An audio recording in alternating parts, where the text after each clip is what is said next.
बिस्मिल्लाहिर्रहमानिर्रहीम। अस्सलाम वालेकुम। इल्म सीखिए यूट्यूब चैनल के प्यारे दोस्तों, हम उम्मीद करते हैं कि आप सब खैरियत से होंगे। दोस्तों, अल-असर मैदे से मुराद मैदे का ज़ख़म है।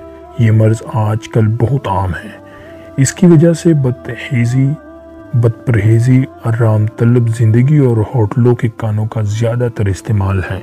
अल-असर मैदे से मुराद मैदे का ज़ख़म है। ये मर्ज़ आजकल बहुत आम है।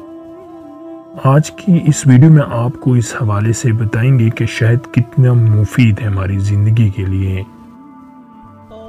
इस्तेमाल बहुत कसरत से होता है, जिसकी वजह से मैदे में तेज़ाबियत बढ़ जाती है।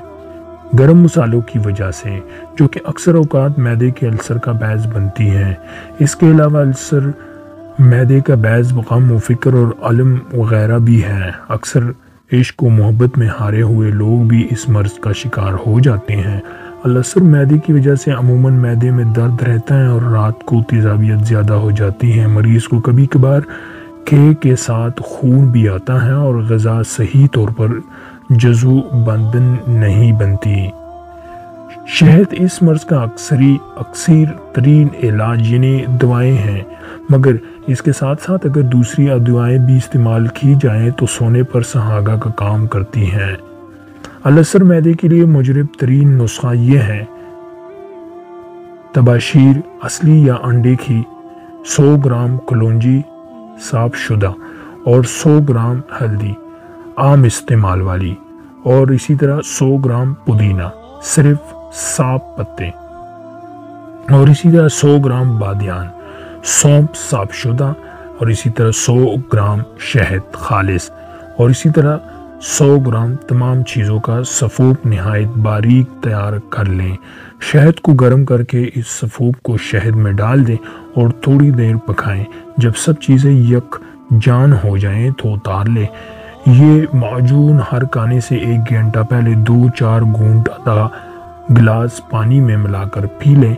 इस दवा के इस्तेमाल के बाद 1 घंटे तक कुछ ना खाएं ना ही पिएं। इंशाल्लाह मैदे का अल-असर दिनों में ठीक हो जाएगा। अगर ये नुस्खा तैयार करने में कोई मसला हो तो फिर सिर्फ शहद ही काफ़ी है। अगर सिर्फ शहद इस्तेमाल करना हो तो इसे इस्तेमाल करें। शहद 30 मिलीग्राम सुबह नाश्ते से 1.5 या 2 घंटे कबल और दूसरी खुराक खाने के 3 घंटे के बाद खाएं, और ये अमल 2 माह तक जारी रखें। इंशाल्लाह शिफा होगी। लेकिन अगर मर्ज़ फिर भी बाकी रह जाए तो 15 दिन के वक्फे से इसका इस्तेमाल फिर से शुरू कर दें। अल-असर मैदे में एहतियात सुर्ख मिर्च, मसाले, सिरका, बहुत तेज़ नमक ज़्यादा मिकदार में वगैरह के अलावा घी में तली हुई अशिया से परहेज़ करें।